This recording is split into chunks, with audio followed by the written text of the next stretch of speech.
being ridiculous. Get back into your pod. You can't fit two. Marvel has done something genuinely evil to us. They trained an entire generation of movie fans to sit through 8 minutes of credits, stare at thousands of names, and refuse to leave the cinema because, what if Dr. Doom appears for 7 seconds? But some of those scenes went absolutely nowhere. We're talking villains who vanished, signals still broadcasting into space, heroes trapped in other universes, swords waiting to be picked up, and an entire stadium of bad guys whose storyline was basically destroyed by events outside Marvel's control. So keep your eyes on number 1, because that wasn't just an unresolved post-credit scene, that one may have helped reshape the MCU's entire future. At number 8, we have Ayesha's revenge project from Guardians of the Galaxy Volume 2. Remember this one? Rocket robs Ayesha's people. Ayesha is humiliated, and she decides she's had enough. She tells her council that she's growing something inside a golden cocoon. Not a pet, not a new assistant, a weapon specifically created to destroy the Guardians. And she gives him a name, Adam. Oh. For 6 years, fans went crazy with theories. People connected the cocoon to a similar-looking pod seen in the Collector's Museum. Others imagined this incredibly powerful, god-tier character arriving as a major threat straight from the comics. Then, Guardians of the Galaxy Volume 3 arrived, and yes, Adam Warlock finally appeared, played by Will Poulter. But this was not exactly the terrifying golden apocalypse people had imagined. He was sheltered. He wasn't particularly bright. He was basically a very powerful man-child running around in gold. The character became more comedic than the revenge weapon the original scene appeared to promise. And Ayesha's revenge plan? Well, it technically happened. Adam attacks the Guardians in Volume 3, but the movie quickly shifts his story toward the High Evolutionary, Rocket, and Adam's own growth. So the huge revenge storyline teased in 2017 became a much smaller part of the actual movie. The scene specifically set up Adam as her weapon against the Guardians, but that exact plot never really received the huge payoff fans had expected. Adam arrived, yes. The original revenge promise? Well, that quietly evaporated. At number 7, we need to talk about the Collector. In Thor: The Dark World, Sif and Volstagg deliver the ether to him for safekeeping. They leave. The Collector looks around and says, 1 down, 5 to go. At the time, that line felt massive. It sounded like the Collector had a plan, like this strange cosmic hoarder was secretly building toward his own Infinity Stone mission. Maybe he wanted all 6. Maybe he had a bigger agenda. Then Infinity War arrived, and Thanos basically went, "Nice collection, mine now." Thanos takes the Reality Stone and destroys the place. That's it. No major rivalry, no negotiation, no explanation of what the Collector intended to do with the Infinity Stones.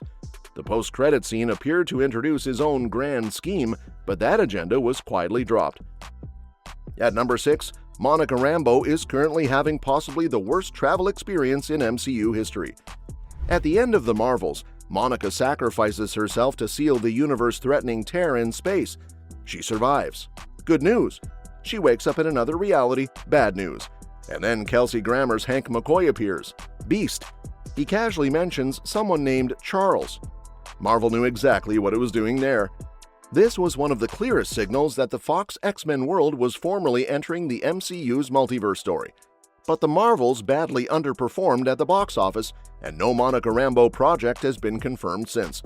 So Teyonah Parris's Monica is still stuck in another reality, nearly 3 years of cosmic limbo. Beast showed up, mentioned Charles, gave fans an X-Men-sized heart attack, and then Marvel closed the door. At number 5, Moon Knight introduced its most dangerous personality and immediately disappeared. Mark and Steven believe they finally escaped Khonshu. Freedom. Beautiful. Roll credits. Except, no. The mid-credit scene reveals a third personality, Jake Lockley, and Jake is not arriving for group therapy. He calmly executes Arthur Harrow on Khonshu's orders, revealing that another personality had been in control without Mark and Steven fully understanding what was happening. It was a brutal ending. More importantly, it practically screamed for a second season. Jake was cold, efficient, dangerous, and then silence. Oscar Isaac has spent the years since giving carefully non-committal answers. At one point, he even suggested the character might return in a movie instead, but as of mid-2026, there's still no green-lit continuation. At number 4, somewhere in the universe, the Ten Rings are still sending a message. Shang-Chi and the Legend of the Ten Rings ends with Wong bringing Shang-Chi and Katie into a video call with Bruce Banner and Captain Marvel. They examine the rings, and they discover something strange. The rings are broadcasting a signal. Where did the rings come from? Unknown. Where is the signal going? Unknown. Who might be receiving it? Also unknown. Okay, Marvel, thanks. Very helpful. This was one of the cleanest sequel hooks the studio has ever created. Simu Liu has described Shang-Chi 2 as definitely happening, and director Destin Daniel Cretton recently confirmed that the sequel is still in development. But nearly 5 years after the first movie, Marvel still hasn't announced a release date. So the signal is still signaling. At number 3, Doctor Strange went for a walk and immediately got recruited for multiversal emergency repair. In Doctor Strange and the Multiverse of Madness, Strange meets Clea, played by Charlize Theron. She tells him his actions have caused an incursion, and the two leave to fix it. Now, this could become extremely important because incursions are expected to play a major role in Secret Wars. It may also help explain Benedict Cumberbatch's absence from the Avengers Doomsday cast list mentioned in the information here. But what have Strange and Clea actually been doing? We don't know. Did they repair the incursion? Did they make things worse? Are they still traveling? The scene sent Doctor Strange directly into a massive multiverse mission, and we're still waiting to see what happened.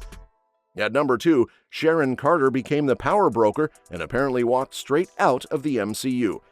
The Falcon and the Winter Soldier finale revealed that Sharon Carter was secretly Madripoor's criminal kingpin. Then she gets pardoned. She is reinstated as a government agent. And almost immediately, the post-credit scene shows her planning to sell state secrets. Well, that's dangerous.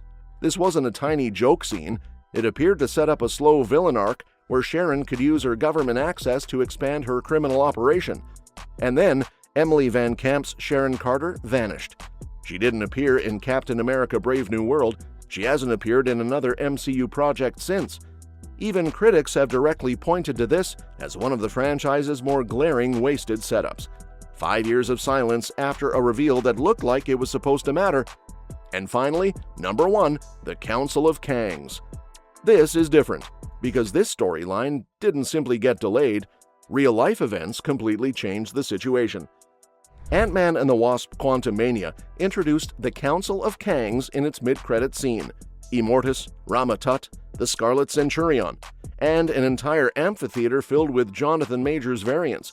The message was incredibly clear: Kang was coming, the Council was gathering, and Marvel was building toward Avengers: The Kang Dynasty. Then, weeks later, Jonathan Majors was arrested. By December 2023, after Majors was convicted of reckless assault and harassment, Marvel dropped him. And here's where the story gets complicated. Marvel eventually abandoned the Avengers: The Kang Dynasty title and announced Avengers Doomsday with Robert Downey Jr. playing Dr. Doom. And if you enjoyed diving into Marvel's forgotten setups, hit that thumbs up button, subscribe to our channel, and turn on the notifications, because the Marvel Cinematic Universe has left plenty more loose threads for us to pull apart. Thank you so much for watching today, and I'll see you in the next one.